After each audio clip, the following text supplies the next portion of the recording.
तो ये है हमारे टॉप 50 क्वेश्चंस की सीरीज का 28 क्वेश्चन। आइए देखते हैं क्वेश्चन नंबर 28 क्या कहता है। क्वेश्चन नंबर 28 कहता है a straight highway leads to the foot of the tower. एक स्ट्रेट हाईवे है जो लीड कर रहा है किसको, फुट ऑफ टावर को, यानी कि टावर की तरफ जा रहा है रोड। तो आगे लिखा हुआ है a man standing at the top of the tower. एक आदमी है जो टावर की टॉप पे खड़ा है। Of observe a car as an angle of depression of 30 degree. और एक कार का जो एंगल है वो कितना है, 30 डिग्री ऑब्जर्व करता है वो आदमी। Which is approaching the foot of the tower with a uniform speed. और वो जो कार है वो अप्रोच करती है टावर के फुट तक, मतलब टावर के नीचे तक आने के लिए। 6 second later the angle of depression of the car is found to be 60 degree. 6 second के बाद वो आदमी क्या देखता है कि पहले तो कार का एंगल था 30 डिग्री, उसके बाद 6 सेकंड के बाद जब वो कार टावर की तरफ आ रही है तो 6 सेकंड के बाद उसने ऑब्जर्व किया कि उस कार का जो एंगल है वो कितना हो गया, 60 डिग्री हो गया। तो बोला है find the time taken by the car to reach the foot of the tower. फिर वो पूछ रहा है कि जहां वो 60 डिग्री एंगल बन रहा है तो वहां पे पहुंचने के बाद जब वो टावर के पास पहुंच जाएगा तो उसे पहुंचने में कितना टाइम लगेगा, हमें ये टाइम बताना है फ्रॉम दिस पॉइंट। तो सबसे पहले मैंने बताया था कि जितने भी एप्लीकेशन ऑफ ट्रिग्नोमेट्री के क्वेश्चंस हैं सब में पहले सबसे पहले उसे हमें डायग्राम बनाना है। तो डायग्राम बनाएंगे। सबसे पहले उन्होंने क्या बोला है, straight highway lead to the foot of the tower. तो यानी कि पहले हमें एक टावर बनाना है। ये हमारे पास एक टावर हो गया, ठीक है। अब टावर के ऊपर कोई आदमी बैठा है, ये हमने आदमी बैठा दिया। अब जो हाईवे टावर की तरफ आ रहा है वो हमने हाईवे बना दिया, ठीक है। अब इस हाईवे पे एक कार खड़ी है जिसका एंगल कितना है, सबसे पहला एंगल कितना है, 30 डिग्री। तो यहाँ से जो टॉप पे आदमी बैठा है वहां से उसका एंगल कितना है, 30 डिग्री। और वो एंगल ऑफ डिप्रेशन की बात कर रहा है तो एंगल ऑफ डिप्रेशन कहाँ बनेगा, ऊपर से नीचे बनेगा। तो ये एंगल हो गया हमारा 30 डिग्री, ठीक है। अब उसने क्या कहा, which is approach the foot of the tower with a uniform speed. जब वो अप्रोच कर रहा है किधर, टावर की तरफ जाने के लिए, तो टावर को लिखते हैं ए बी। टावर क्या है हमारा, ए बी। और ये कार जिस पॉइंट पे खड़ी है वो हो गया हमारा सी। अब ये कार जो है अप्रोच कर रही है टावर की तरफ जाने के लिए, मतलब यहाँ तक पहुंच गई मान लेते हैं। यहाँ पे पहुंचने के बाद जो उसका एंगल ऑफ डिप्रेशन बना है वो कितना बना है, 60 डिग्री। तो ये वाला एंगल हमारा हो जाएगा 60 डिग्री, ठीक है। अब ये एंगल 30 डिग्री है तो ये वाला एंगल भी 30 डिग्री होगा। क्यों होगा ये angle 30 degree, alternate interior angle, ठीक है। ये दो पैरेलल लाइंस है और इसके बीच का जो एंगल है वो ये है अल्टरनेट इंटीरियर एंगल। अगर ये एंगल 60 है तो ये वाला एंगल भी कितना होगा, 60 डिग्री होगा, ठीक है। अब उसने बोला है कि यहाँ से यहाँ तक, यानी पॉइंट सी से हमने इस पॉइंट को डी लेट कर लिया। पॉइंट सी से पॉइंट डी तक जाने में उसको 6 सेकंड लगे हैं, बट डिस्टेंस क्या है हमें नहीं पता। तो उस डिस्टेंस को हम क्या कर लेंगे, लेट कर लेंगे कि सी डी की जो डिस्टेंस है वो कितनी है, एक्स मीटर है, और डी बी की जो डिस्टेंस है वो कितनी है, वाई मीटर है, ठीक है। और हमने इस टावर की हाइट को मान लिया एच। टावर की हाइट को क्या मान लिया, एच मान लिया। तो ये हमारा इसका डायग्राम। और हमें बताना है कि सी से डी तक कार को पहुंचने में 6 सेकंड लगते हैं। कितना टाइम लगता है, 6 सेकंड का टाइम लगता है।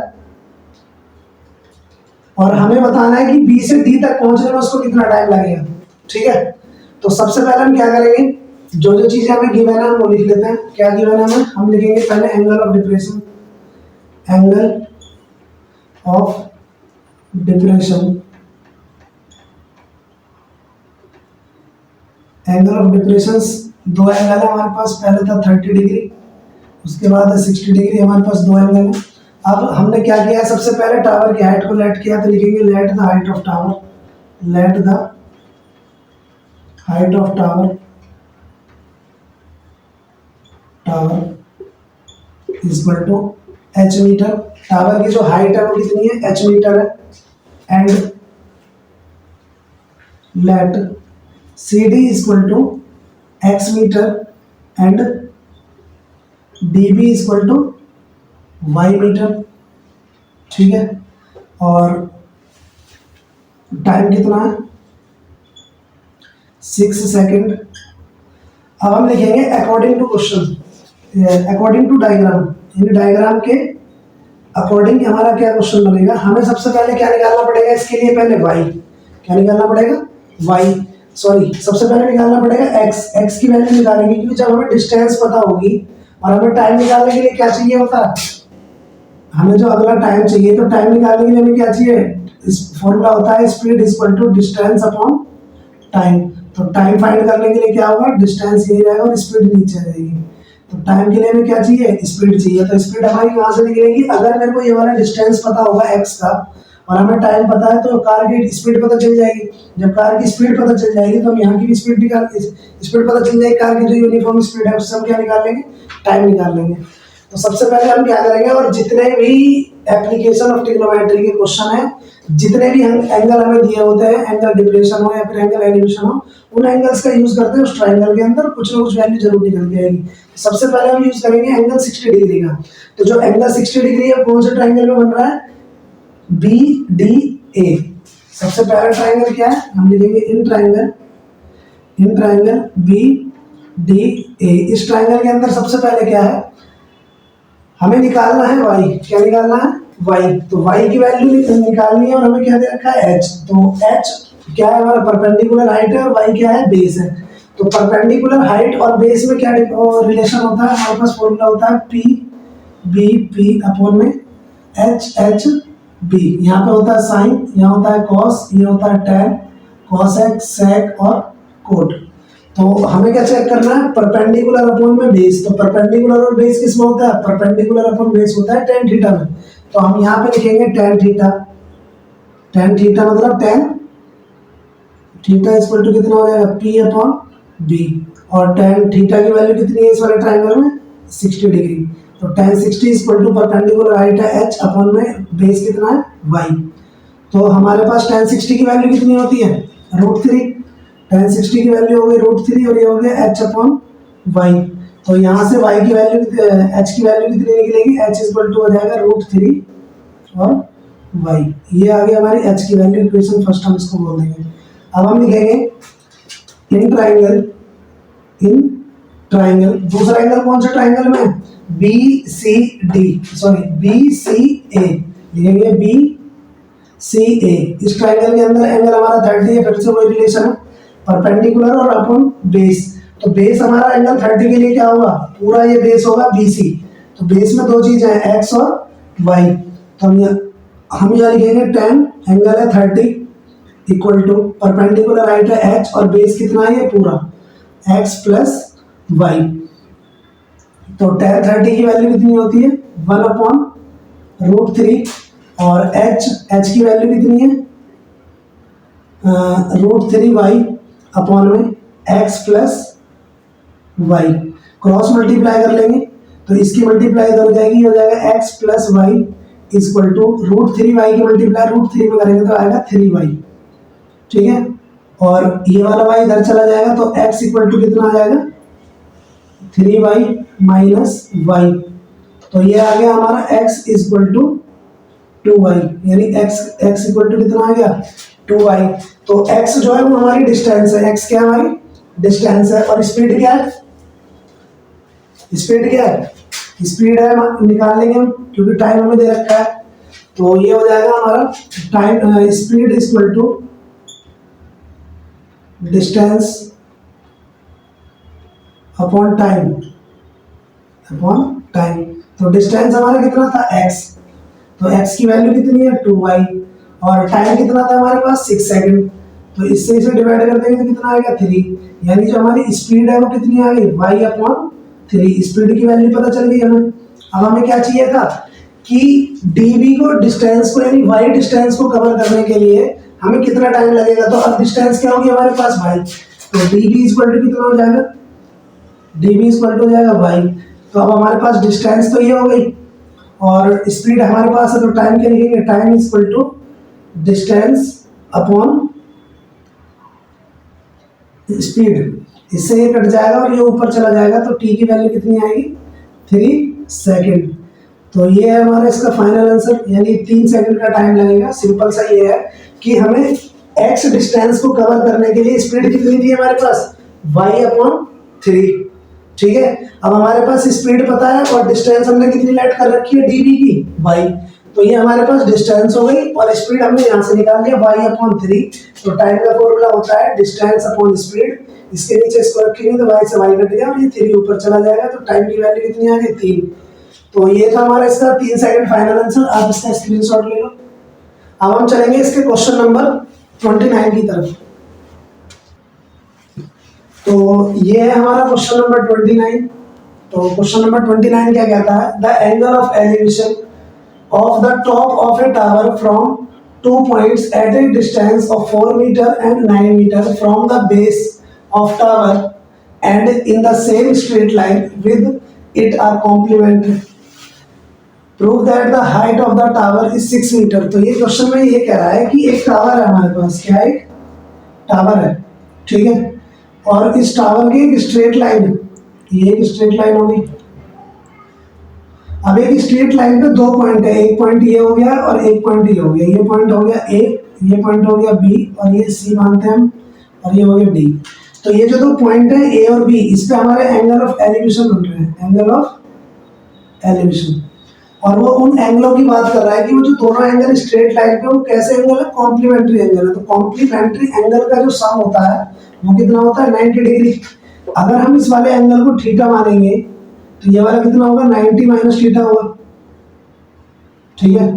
इसे ऐसे समझ के चलो, अगर किसी भी दो एंगल का सम 5 है, अगर किसी दो एंगल का सम कितना है, 5 है, तो अगर मैं कह दूं कि एक एंगल 2 है तो दूसरा एंगल क्या होगा, 5 माइनस 2 यानी कि 3, ठीक है। तो मैं ये कहता हूं कि दो कॉम्प्लीमेंट्री एंगल का जो सम है वो 90 डिग्री होता है। तो अगर एक एंगल थीटा होगा तो दूसरा 90 माइनस थीटा होगा, ठीक है। तो हमें क्या निकालना है, इसमें हमें प्रूव करना है कि जो टावर की जो हाइट है वो 6 मीटर है, प्रूव करना है। तो सबसे पहले हम लेट करेंगे, क्या लिखेंगे, लेट टावर की जो हाइट है वो कितनी लेट कर ली हमने, h मीटर। और उसमें बोला है कि from 2 point eight a distance of 4 meter और 9 मीटर, यानी पहला पॉइंट जो है वो 4 मीटर पे है और जो दूसरा पॉइंट है वो कितने पे है, 9 मीटर पे। और हमें प्रूव करना है कि जो टावर की हाइट है वो 6 मीटर है। सबसे पहले क्या करेंगे, हमने डायग्राम बना लिया, बढ़िया। और इन क्वेश्चंस में डायग्राम के भी मार्क्स मिलते हैं, ठीक है। तो पहला लिखेंगे इसमें क्या, जो चीज हमें गिवन है, गिवन क्या क्या है। सबसे पहले हमें गिवन है distance of 2 points, distance of 2 points, 2 point का डिस्टेंस कितना है, 4 मीटर और 9 मीटर। उसके बाद उसने बोला है angle of elevation, angle of elevation is complementary,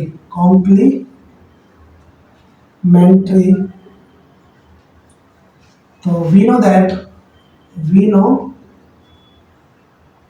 that sum of complementary angle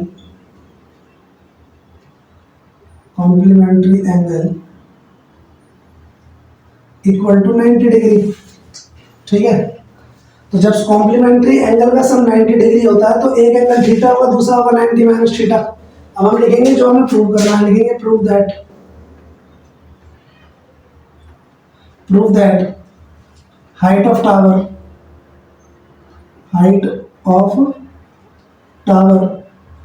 tower कितना प्रूव करना है, 6 मीटर। तो सबसे पहले हम लिखेंगे according to diagram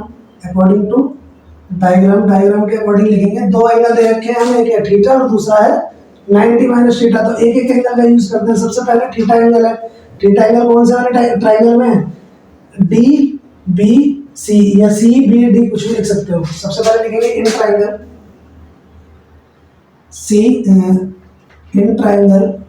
C B D. इस ट्राइंगल में हमें फाइंड क्या करना है, हमें फाइंड करना है एच, और दूसरा क्या है हमारे पास, बेस है। तो हाइट और बेस किस में होता है, tan थीटा में, जो कि हमने पिछले वाले क्वेश्चन में देखा था। तो हम लिखेंगे यहाँ पे tan theta equal to perpendicular upon base. तो tan थीटा हमारे पास कितना है, थीटा हमारे पास थीटा ही है, परपेंडिकुलर है h, अपॉन में बेस कितना है 4। ये हो गया हमारे पास इक्वेशन फर्स्ट। अब लिखेंगे इन ट्राइंगल, दूसरा एंगल हमारा कौन से ट्राइंगल में, दूसरा एंगल हमारा 90 माइनस थीटा कौन से ट्राइंगल में, सी ए डी में। तो लिखेंगे ट्राइंगल CAD। तो इसमें लिखेंगे tan थीटा कितना हमारे पास 90 minus theta equal to h upon में बेस कितना है, देखो इस वाले के लिए हमारे पास बेस कितना होगा, पूरा होगा, तो बेस पूरा क्या है हमारे पास 9। तो tan 90 माइनस थीटा, ये एक क्या होता है आइडेंटिटी होती है tan 90 माइनस थीटा।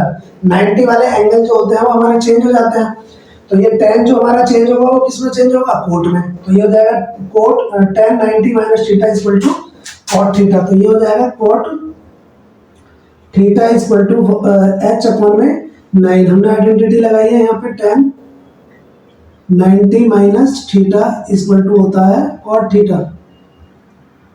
तो हमारे पास इक्वेशन नंबर सेकंड आ गई। अब हम लिखेंगे फ्रॉम हम यहां से निकाल लेंगे कॉट को हम क्या लिख सकते हैं, कॉट को लिख सकते हैं 1 upon tan theta equal to h upon 9 हो जाएगा, क्रॉस मल्टीप्लाई कर दो तो ये हो जाएगा h tan theta equal to 9। यहां से tan थीटा की वैल्यू निकालोगे तो कितना आएगा 9 अपॉन h, और ये हो गया हमारा इक्वेशन सेकंड। अब हमारे पास एक इक्वेशन ये है और एक इक्वेशन ये है, तो दोनों में tan थीटा है, ठीक है। जब हमारा right left hand side equal है तो राइट हैंड साइड में क्या होगा, इक्वल होगा। हम लिखेंगे यहाँ पे फ्रॉम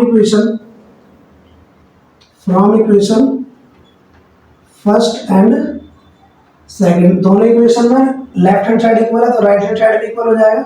ये होगा h upon 4 equal to 9 upon h, cross multiply कर देंगे तो ये हो जाएगा h स्क्वायर इक्वल टू 36, और ये h स्क्वायर है 36 किसका स्क्वायर होता है 6 का स्क्वायर होता है, इससे कैंसिल हो गया स्क्वायर से स्क्वायर, h की वैल्यू कितनी आ गई 6। तो h हमारी क्या थी, हाइट ऑफ द टावर, तो ये हमारा प्रूव हो गया।